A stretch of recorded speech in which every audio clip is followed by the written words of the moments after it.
Right, I'm sitting here with Myra Williamson. Thank goodness she's got her name written down here so I can actually read it off. Candidate for Labour Hamilton West. I almost said Hamilton East, but Hamilton West. And in the past I've always started these off by saying, effectively, the idea of this is, why should I vote Labour? Okay, I'm not in your electorate, but why should I vote Labour? But I'm also going to sort of get you to talk about a couple of things that I think are in the front of people's minds at the moment. One is the issue to do with crime and most importantly proper sentencing, because I've come across a few people that are a bit upset that there's people that are repeat offenders getting off with light sentences. And the other one is our economy at the moment, and not the broader concept of the economy, but how it relates to the average person on the street and how it affects them. Mm-hmm. And what that's going to look like if Labor gets back in. How is that going? What's Labor going to be doing to I'm not saying make life easier, but makes life not quite such a challenge in those two areas. Mm-hmm. And then if we get time, I'd like to hear about what being a cyclist. I'd get lynched by all my cyclist friends if I don't ask what's Labor doing to promote alternative transport. I always say cycling, but I actually mean alternative transport, which includes trains and buses. Yep. Because those are important to be able to reduce traffic jams, get cars off the road, and it's giving people the choice to use those forms of transport easily and reliably, not so much pushing people into them, but just saying, here's this form of transport if that's what you want to use because it's more convenient for you. Okay. Like going to Auckland, for instance, you can get a lot done on a train if you're not the driver. You know, absolutely. And things like that. And I think that's where a lot of people miss out on why those forms of transport are useful, because you don't sit in a traffic jam, you can do other things while you're travelling. Absolutely. I agree. So yeah, you can pick wherever you want to start with this. Well, I think your first question, thank you, Lance, for sitting down with me here on Victoria Street and inviting me to talk about why I'm standing and why you should vote for Labour. So in terms of my motivation to stand for Labour is really all about what's best for the majority of people. And I think that Labour policies are the best policies for the majority of people in New Zealand. And what Labour is doing is they are providing support for today in terms of cost of living support and measures, and they've got a plan for the future to address issues that will need to be tackled in the future, such as climate change. And I don't think there's any other party that has promised support for today and has a robust plan for the future. Another reason I am standing is because I am afraid of what will happen to Hamilton West and to New Zealand if an ACT-led or an ACT national government is elected. I'm really worried about that, and I don't think that people understand exactly what that would look like, because people have been so used to having Labour for 6 years and they're used to things running in a certain way. They don't really know what ACT and National would be like. And in fact, nobody knows, because National haven't told us what they're going to cut to afford their tax cuts. And so nobody really knows what life will look like. It's a really gamble, and you just have to, what Chris Luxon keeps saying, you just have to trust him, because he's confident, and you have to trust him that he will deliver something. But actually, I think what he's going to deliver, if he is elected with ACT, because he can't do anything without ACT, will be the most right-wing government this country has ever seen in its history. It will be more right-wing than Ruth Richardson's government of 91. And so that is very, very scary. That is my impression. If you have a look at ACT's policies and what they want to cut, if you have a look at all the things they want to get rid of, ACT wants to get rid of the Ministry for Women's Affairs, Ministry for Pacific Peoples, and you heard the comment about Seymour, what he would do in terms of Guy Fawkes and sending Guy Fawkes in to sort out that ministry. He wants to get rid of, the Climate Change Commission, the Human Rights Commission, And he wants to get rid of the Ministry for Māori Affairs that's been working on negotiating things with Māori and improving lives for Māori people. Those kinds of cuts, that would be just a massive change for New Zealand, something we've never seen before, and far right of anything that any other national government has ever offered. And I don't think they haven't even realise mentioned other things like the area of education, social services in particular, and because social services were chopped in half when Shipley was Prime Minister. When she was Minister for MDS, MSD, whichever, whatever it used to be called something different. Yes. What we call work and income now. Yeah. And they were chopped in half back then, and they have never come up to the same relative level. Yeah. And we know that that's one of the things that's always in national sites, especially the winter heating payment. Yes. And there's something else, I can't remember what it is. Oh, there's lots of things that would be cut. That would probably go first. Well, we don't know for sure. We don't know because no fiscal policy has been released, because it's still not time for them to release that.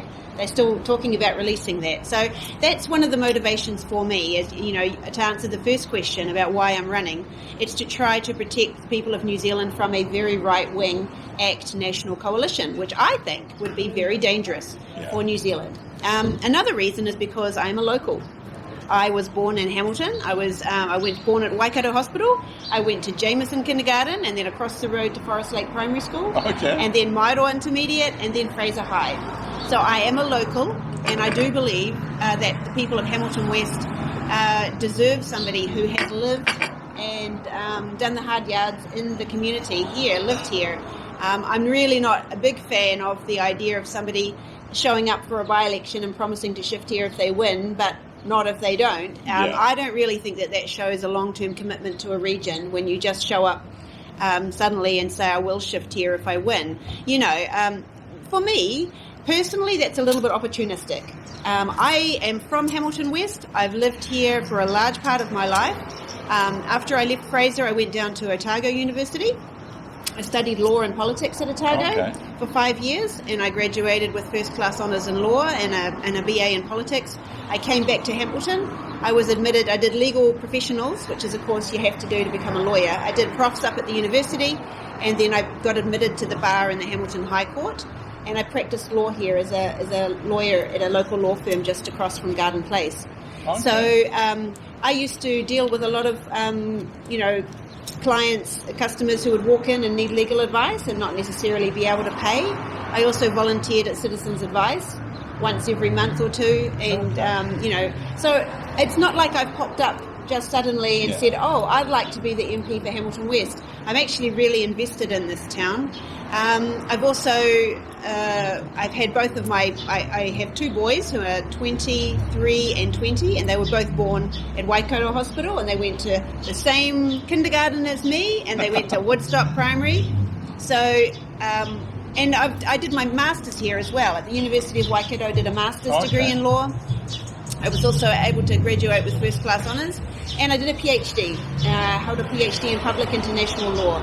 So I've done a lot of time in Hamilton West, and I taught law up at the university. I taught law in a range of different areas, including legal systems, constitutional, corporate entities, which is like company law, a whole lot of areas. So I think I have quite a lot of life experience here, but also legal experience that would be very useful in the role. And you've got an invested interest in the place because you've been here for so long. Yep. It's like anywhere, if you're brought up somewhere, you want that place to be the best it can be. Absolutely. Whereas if you've been somewhere for 6 months or a year, you don't quite have the same connection. I agree with you completely. It is about investment and commitment. Commitment to an area over decades, not a fleeting interest in an area when it's advantageous to one's career. That's not me. I've lived here a lot. My parents lived in the same house that I grew up in until they died recently. So they lived in the same house since 1969. And I grew up on Ulster Street, and I used to deliver pamphlets to all the motels. I did one side of the street, and my sister did the other, and we would deliver pamphlets from the Beres Court Lights all the way up to where Pack and Save is now, but Pack and Save didn't used to be there. It was flats. and we went right up to KFC, which was there. And we delivered one side of the street, Hamilton Press every Wednesday, and pamphlets sometimes on a Tuesday or a Thursday. So, you know, I've seen that. Very good chance you delivered pamphlets to me at one stage. Did you live on Ulster Street? I've been living in Hamilton since '87. Oh yeah. And the first place I was at was on Ulster Street itself. Yeah. The second place I was at was on street that just comes off Ulster Street. Could be Myrtle Road. Could be Willoughby. Richmond. Richmond, that's it. Richmond. Yeah. And I was at those for quite a while before I did my first stint in Frankton. Mm-hmm. So yes, the very early part of my life in Hamilton was in that Ulster Street area. Yeah, I would have delivered to you because I started my my paper and delivery run when I was at intermediate school. So that would have been around about 86, 87. Oh, yeah. So, my sister and I used to do it after school. We wanted to earn pocket money, you know, industrious young people, and wanted to earn some money and, you know, buy our own things. And, so I saw that street change a lot over the years, and I've seen what's happened to some of the motels there. They're now hosting people in emergency accommodation, and I want to see all of those people transition into a nice, warm, safe, affordable home and out of living in a motel, because nobody needs to be living in a motel. That emergency housing doesn't give you a sense of belonging. Yes, even if you're renting a place, not owning a place, you've got a sense of belonging if you've got a nice place to live in. Where staying in a hotel or motel isn't anywhere near the same. That's right. There is always in the back of your mind that is very temporary. That's right. Whereas potentially, if you're flatting somewhere, that might not be permanent, but it'll be a lot longer term. I agree. And, you know, it breaks my heart that there are so many people having to live that way. And one of the reasons is because under 9 years of the Key government, the national government led by John Key, state houses were not a priority at all. They were selling off state houses, just like they did under the Bolger-Richardson government in the 90s. When they got into office, they started selling off state houses, and they ran down the state housing stock. So when Labor gets in, we start building them again. And then, of course, we had the Key government. Under 9 years of the Key government, we ended up with 1,500 fewer houses than when they entered government. That's 1,500 fewer than after 9 years. So if the Key government had been investing and building throughout that period, we wouldn't have people in emergency accommodation. So when I hear national people, you know, criticising this government over using motels for emergency accommodation, I just feel really annoyed to hear that, and I feel like it's crocodile tears, because they created the problem by selling off state houses and by not building state houses for so long. And this government has built more state houses than any government since the 1950s. We have built or acquired 13,000 state houses since we entered office, and we're going to build about 18,000 by the end of 2024 if we're re-elected. Now that is a commitment to the people of New Zealand and the people of Hamilton West, that we want people to live in a decent, warm, safe, affordable home. Yeah. And you know, that is Labor values through and through. That is not something that National will deliver. Unfortunately, Labor made a statement of how many houses they were going to build in the first election back in, and of course people have rubbished Labor for not meeting that target. Yeah. When you can't guarantee to meet a target like that always, all you can do is do the best to get as many in as possible. And you know, as you said, that Labor was first of all refilling what was already sold by National just to get up to the 0 point. That's right. And yes, they didn't do that exact number of houses. Yeah. But they've constantly kept on going. Yeah. And people need to look at it, not so much the amount, but the consistency. Thank you. The consistency of keeping on going. Yes. That's right. And keeping on moving forward with that. That's right. Because at the moment, the way population's going and things and the economy's going, we can't really afford to pause on the housing issue at all. Yeah. Because you stop to take a breath on that issue and you immediately slide backwards. Because that's right. You can't stop building. You know, when population growth is rising, and you know, we're going to have the same problem if we don't keep building at the same rate that we're currently building at. Because, our population is growing all the time. We have migrants coming in to boost the economy and to fill jobs. And everybody needs somewhere to live, right? So it's a supply and demand issue. And, that was part of the Labour government's decision to push out the bright line test and remove the interest deductibility. And I talked to some Waikato property investors the other night who are very upset about that. And I talked to them and they shook their heads almost the whole way through my answers, because they're so upset that their right to invest in residential property has been diminished. But actually what has happened with those settings is that more first home buyers have entered the market than for years and years. So before Labour came in, the first home buyers were about 15% of the housing market, and now they're about 25% of the housing market.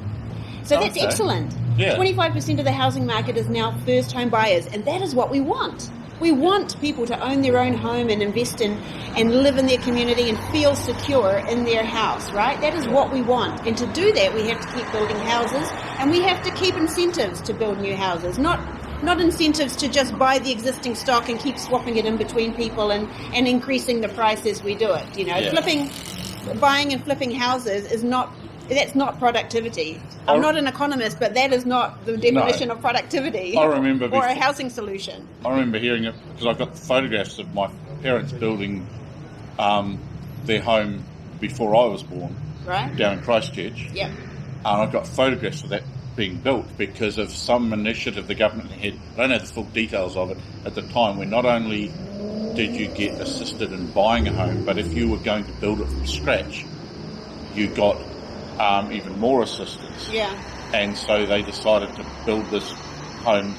What was on the edge, it was right between the edge of Christchurch outer suburbs and countryside, right? Because I've got photographs, there's not a house behind this thing in the distance, right?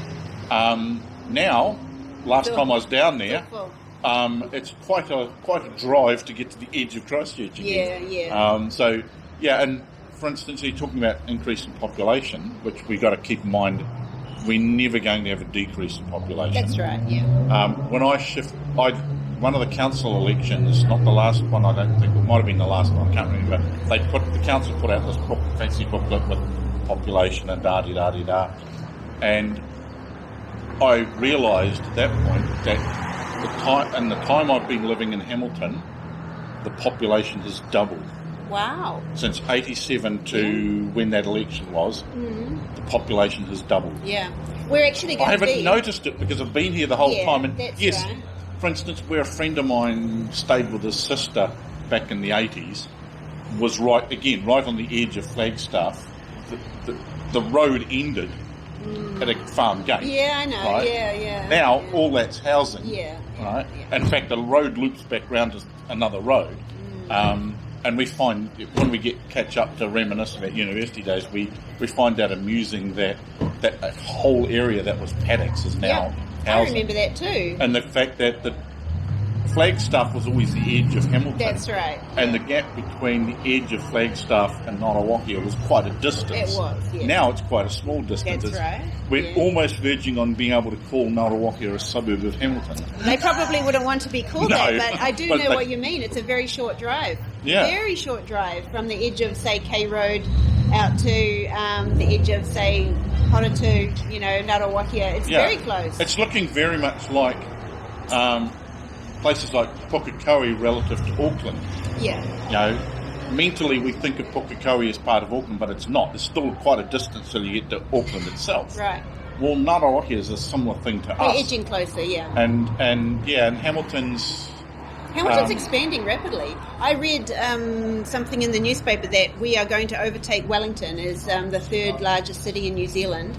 Yeah, I can't remember the date. It was. It's we're way away, but because of our growth, we are going to overtake them. So we'll So even Temple View's getting closer to the edge of Hamilton. Yeah. And you've got Cambridge, the edge of Hamilton. When you I've ridden to Cambridge a few times. Oh wow! And when you That's a big exit the edge of Hamilton, the distance between there and Cambridge isn't like what it used to be. Yeah, that's right. It's quite interesting because you don't notice these things. It's like certain parts of Hamilton where things have changed quite dramatically, and you don't realise that they've changed because you've seen it happening gradually, bit by bit by bit. That's true, yeah. No, the growth is actually phenomenal. I mean, I was looking at the consenting data in Hamilton recently for something, and the growth here, you know, the record GDP, and I noticed that, you know, I think it was the last financial year, we had 3 times the commercial consenting that we've ever had, probably due to the Ruakura Super Hub, but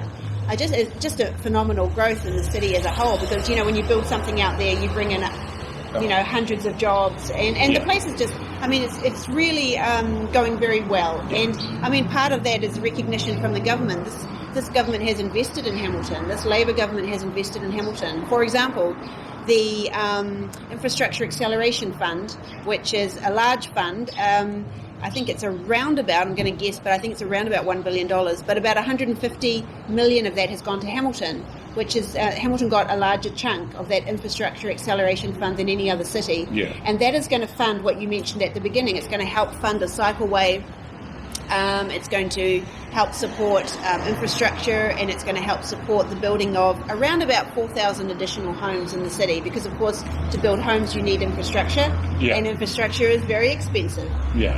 So this government has recognised that growth and has invested in Hamilton to support Hamilton's growth, and that's something I'm very proud of. And the good thing along with that is that the council here has been reasonably good proactive on cycling infrastructure, to the point now most if not all the new suburbs that are going in have allowance for cycling infrastructure.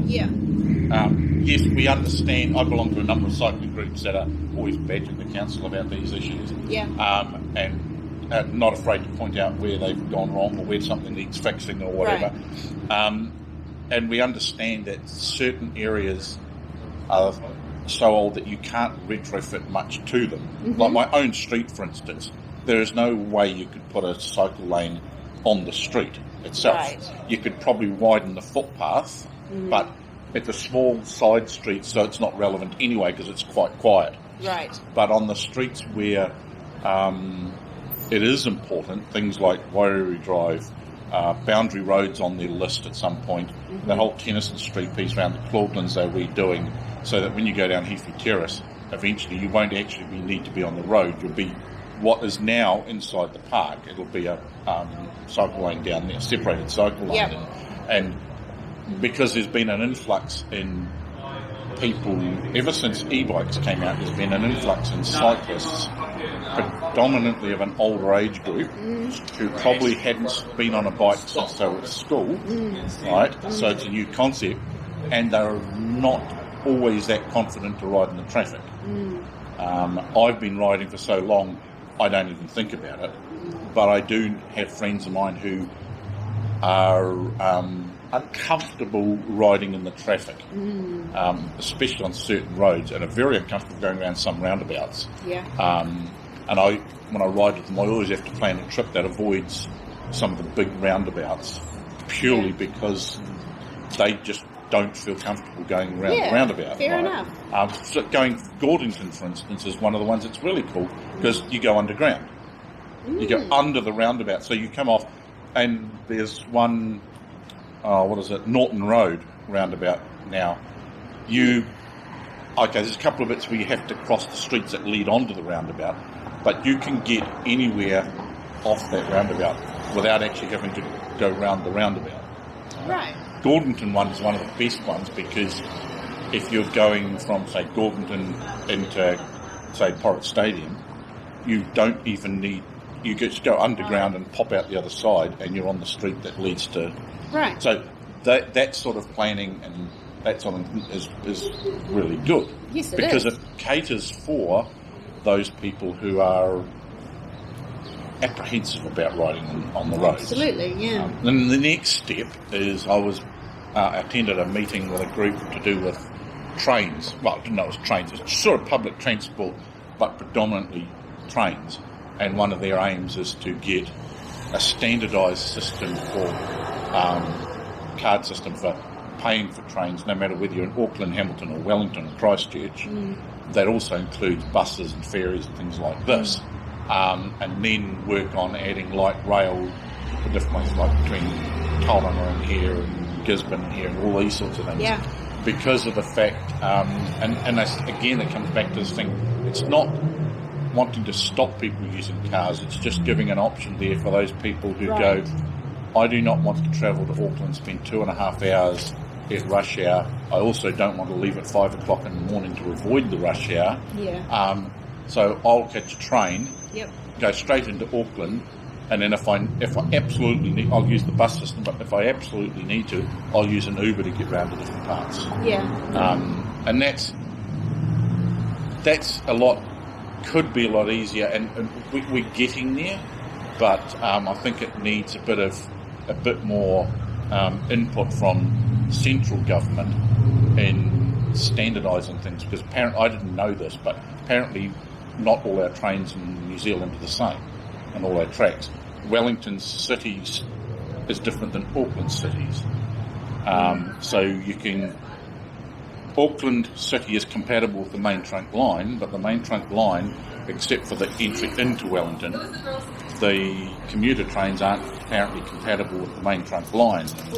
And I got a bit lost after that because I'm not a train enthusiast. Yeah. But they're on the slow train to getting some movement on this, and I think our current government at least recognises the benefit of this. In the past, National have always tried to shut down commuter trains and these sorts of things. They've tried to shut them down in favour of cars.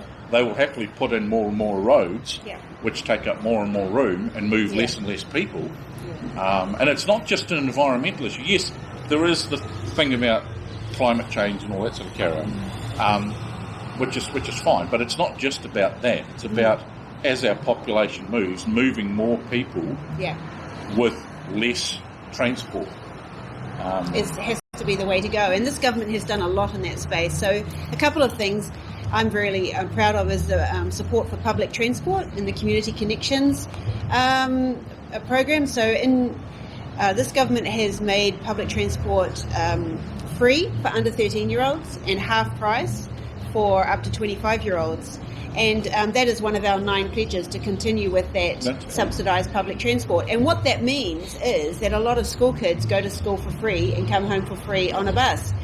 The other morning I saw a double-decker bus with Hamilton Boys High on the front of the bus. And I said to myself, there's a bus full of school kids. This is not just about climate change, as you said.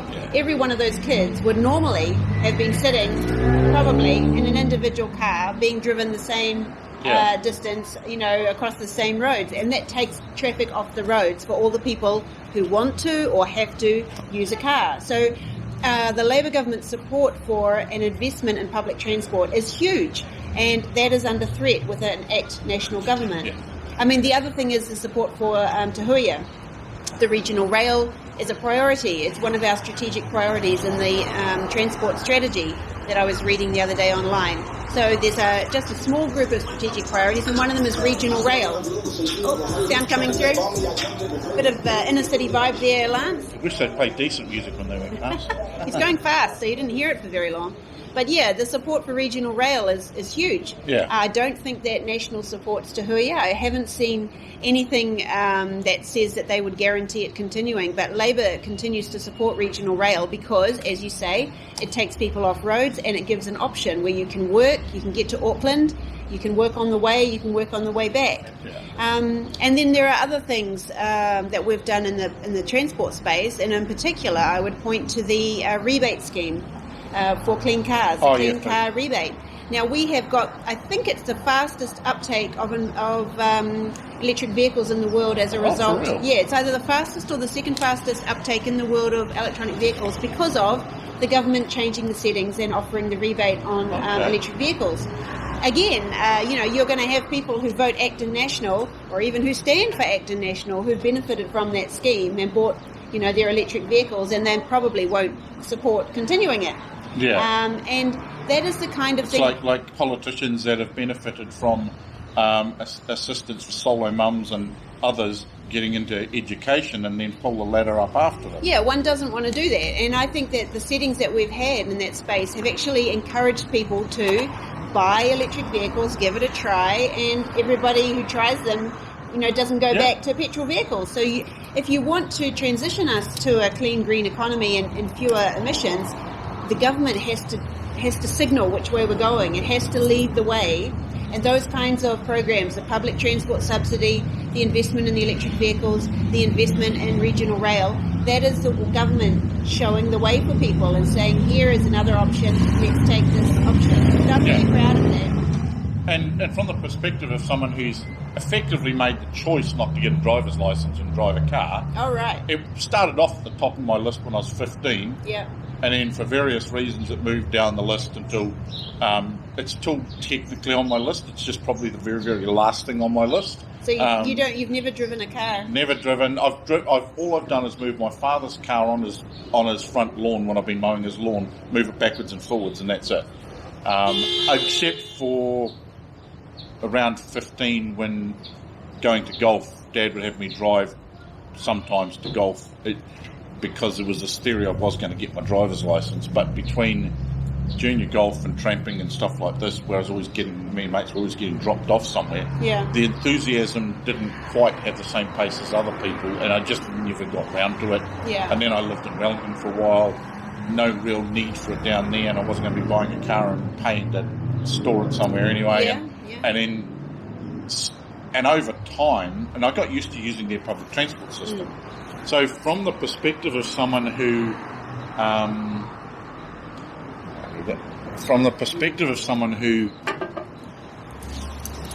doesn't use a car, I'm a passenger in one from time to time, not quite frequently, and I will use Uber quite readily if I need to. Like if I'm going to photograph hockey and it's bucketing down with rain, I don't want to get my camera gear wet, so I'll Uber it, and that sort of thing.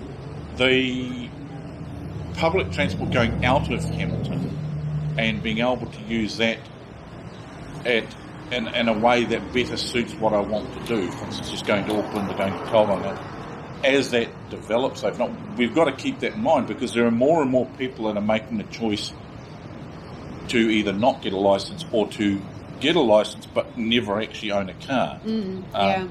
And those, because we're getting to a situation now where we're getting a bigger and bigger population in, say, places like Auckland and other places like that, and if you just look what happens when something happens and the buses aren't running, right?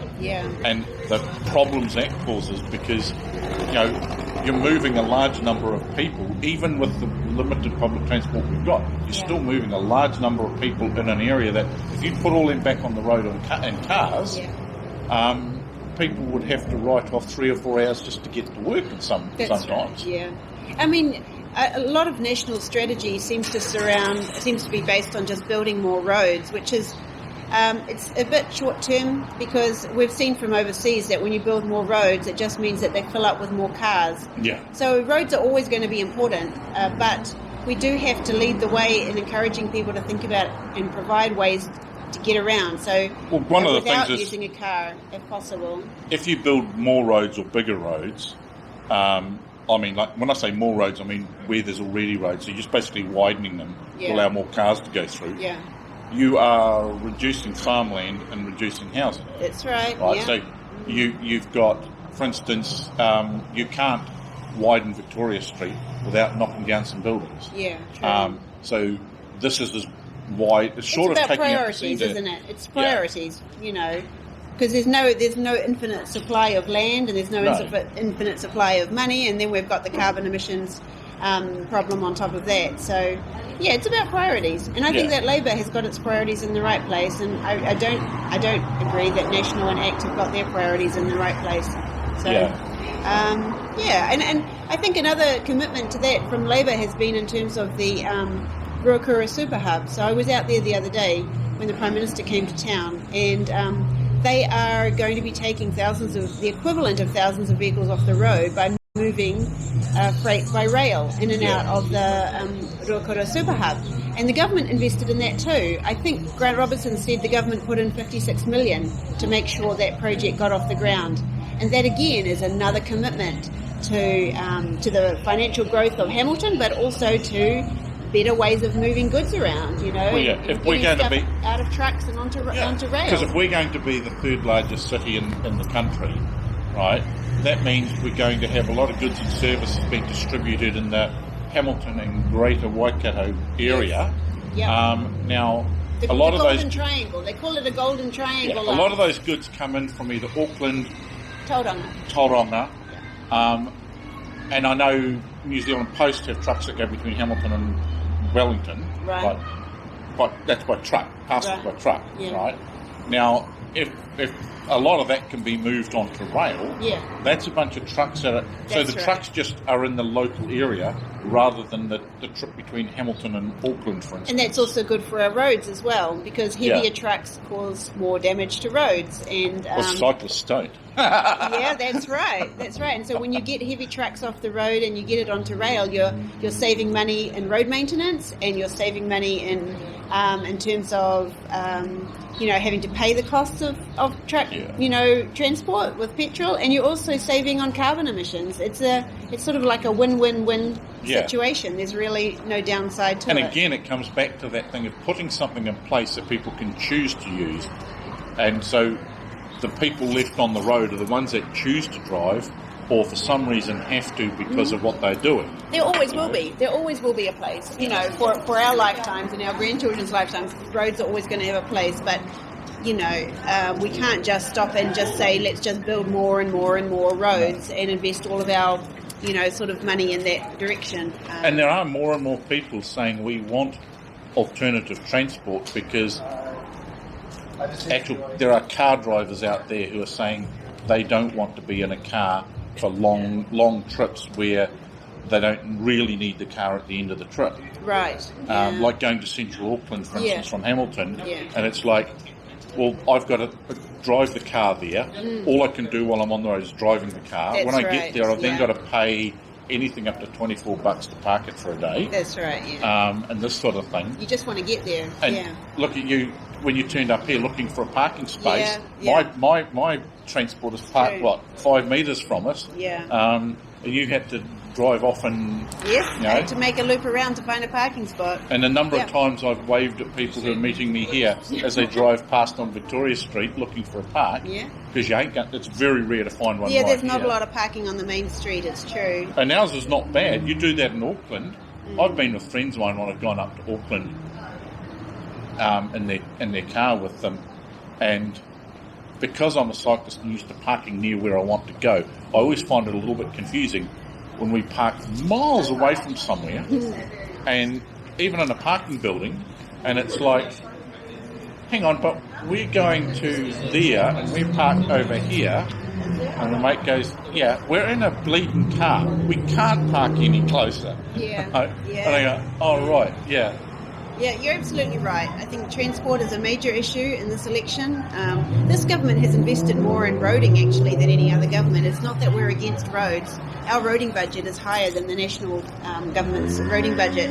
But one of the reasons for that is because they underinvested in road maintenance. And, they kept cutting the road maintenance budget back to, I think it's supposed to be at 9%, and they cut it back to about 5%. And, of course, you don't see the effects of that straight away. It takes a while for roads to degrade. But when they degrade, you get potholes. And when you get enough potholes, you get angry people who say, look what's happened to our roads. But that doesn't happen overnight. That's a slow process of degradation. And this government has increased the investment. Under David Parker, he announced just recently a big investment in roading to make sure that we get all those maintenance issues sorted and we don't have the same problems with potholes. Now, the other thing is what I listed in crime and punishment. I understand that from what I've been seeing that Labor's very interested in reducing jail populations, but also looking at root causes. My issue, and this is not just my issue but with a few others, has been the lack of punishment of, in particular, repeat offenders. A friend of mine, for instance, was hit by a car on a bike. The person disappeared, so it was a hit and run. And when the police eventually found the person, luckily because he had a camera on his bike, all the person got was a $160 fine. for a hit and run. They didn't stop to see if he was mildly injured. They didn't stop to see if he was injured or anything. Now, both of us thought that's not appropriate. That's just saying to drivers, feel free to knock cyclists off their bikes and just drive away. Don't bother stopping and seeing if they're okay. There was one. That's not acceptable. Plus, then there's repeat offenders that have gone back out onto things like home detention or even just community service for their own defence, right? While, yes, we need to give youth some guidance, and we always need some sort of counselling and those sorts of things for anyone who goes to jail or anyone who has an offence, to try and get them away from that.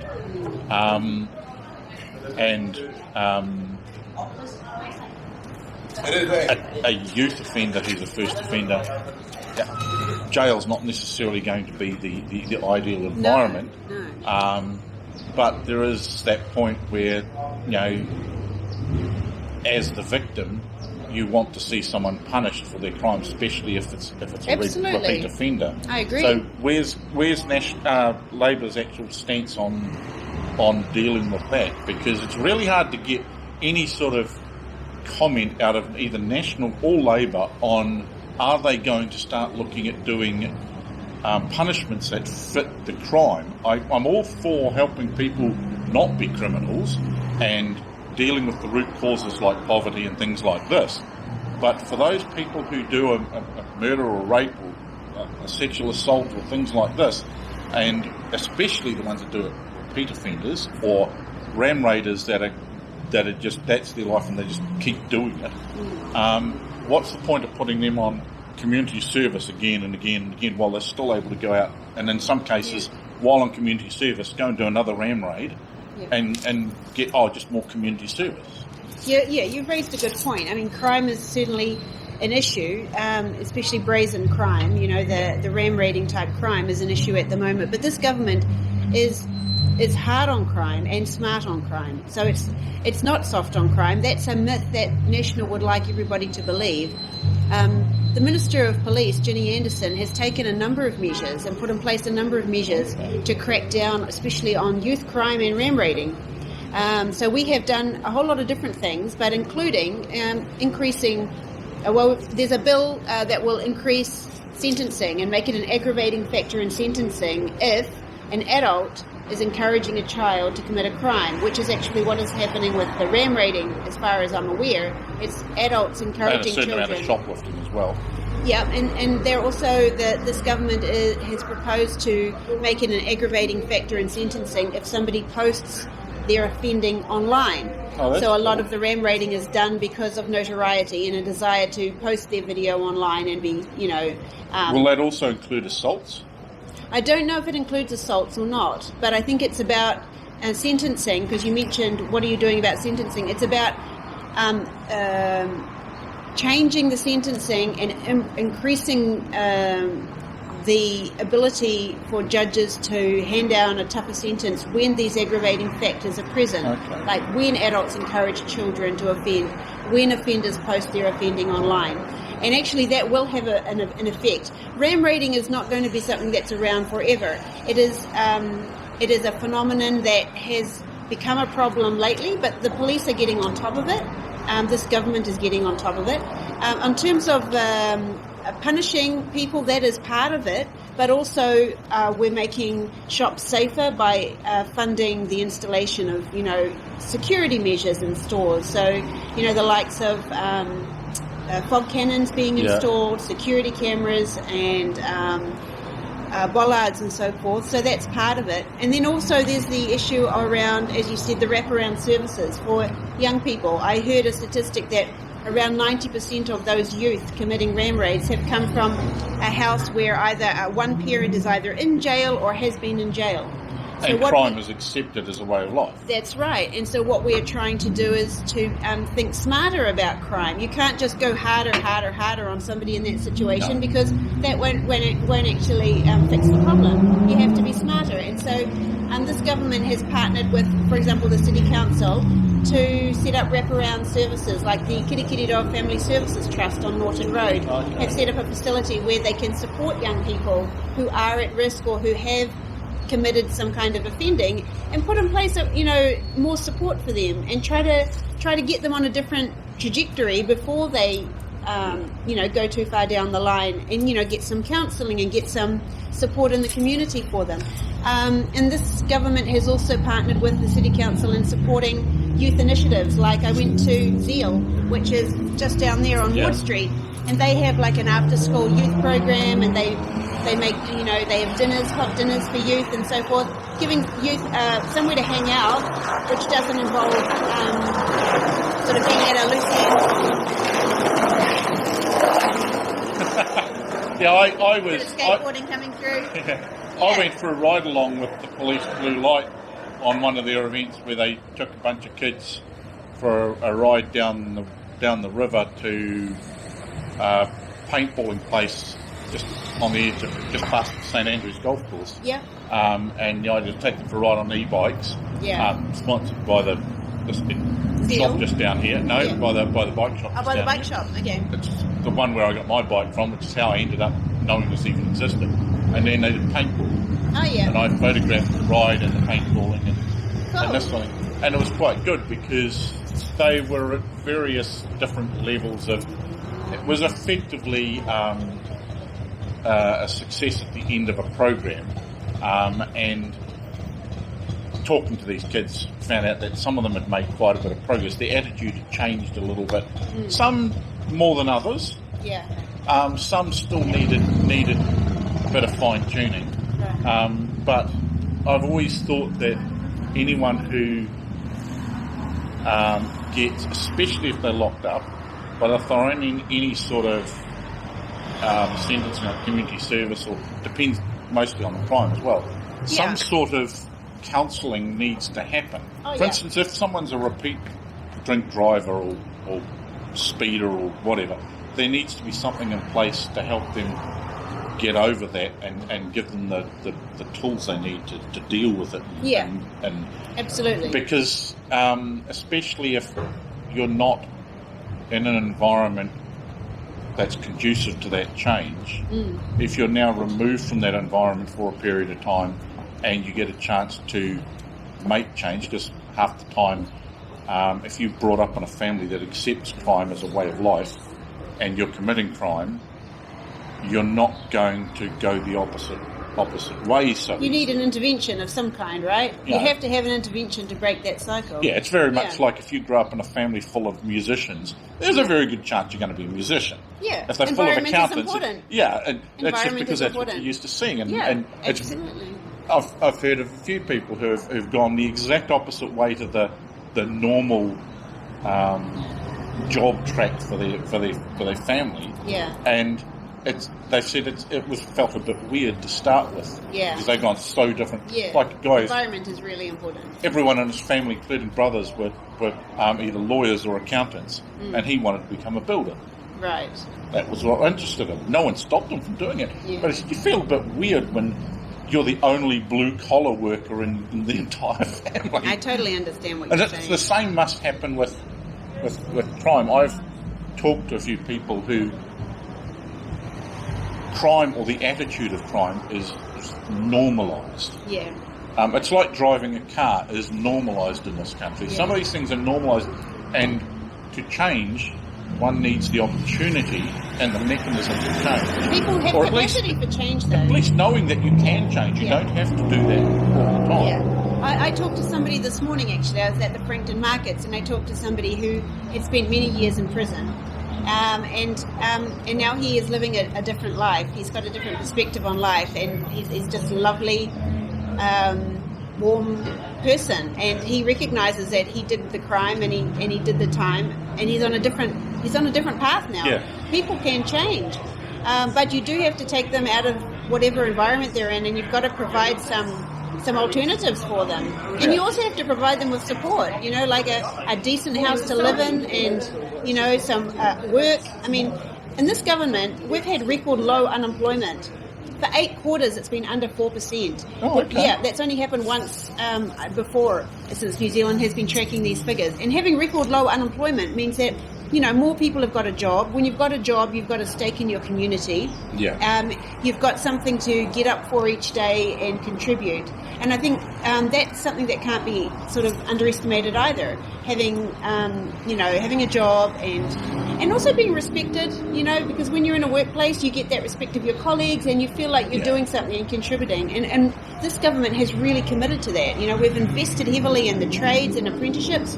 I read that about 220,000 people have gone through trades or apprenticeship training under this government.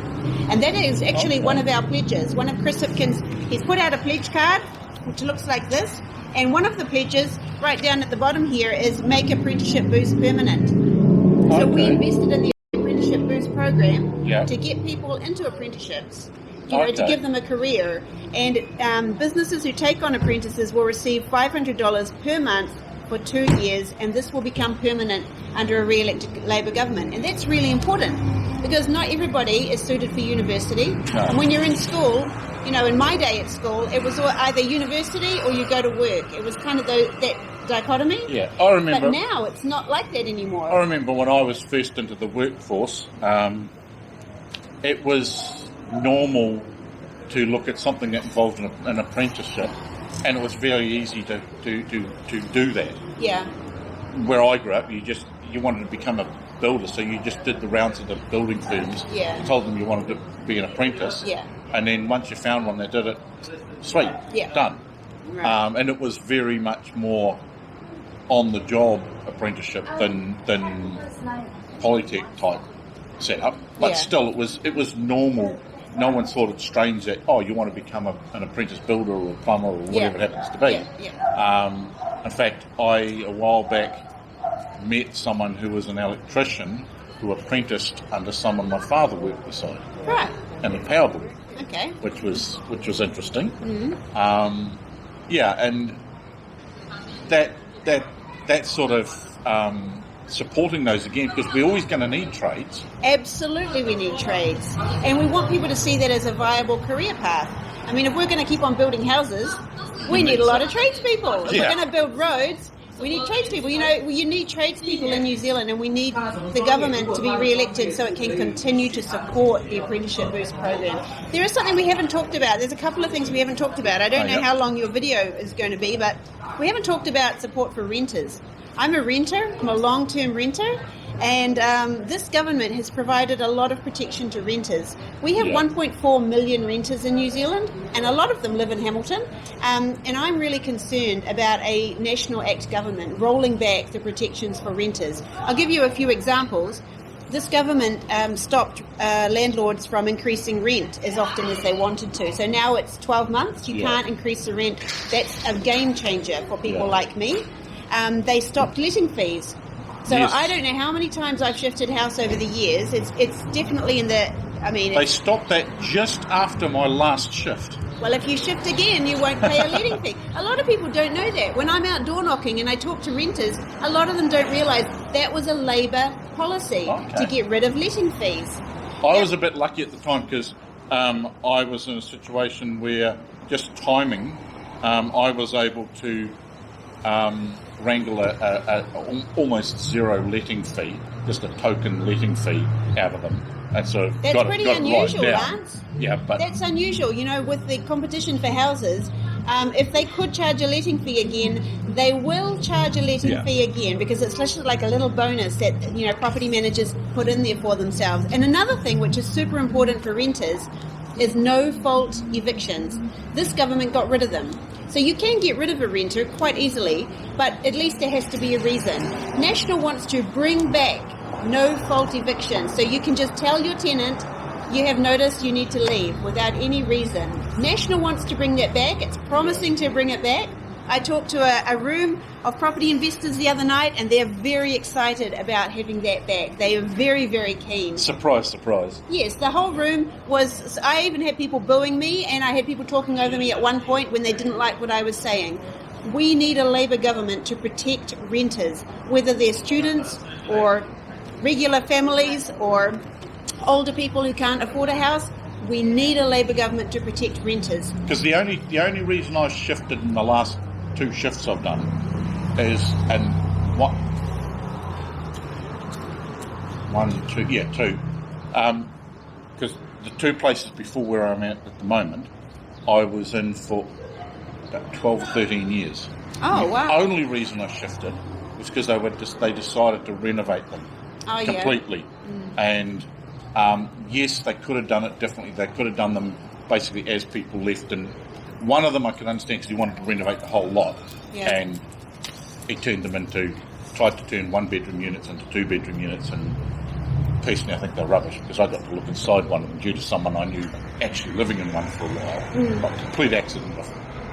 But the last one I was at, similar thing, they wanted to renovate them. And there is no reason why they couldn't have done them as they became empty. Right. But that's the way they chose to go. And that's the only reason I moved out of either of those places. Because I hate moving. I hate moving too. Moving is expensive and it's very upsetting to your normal life.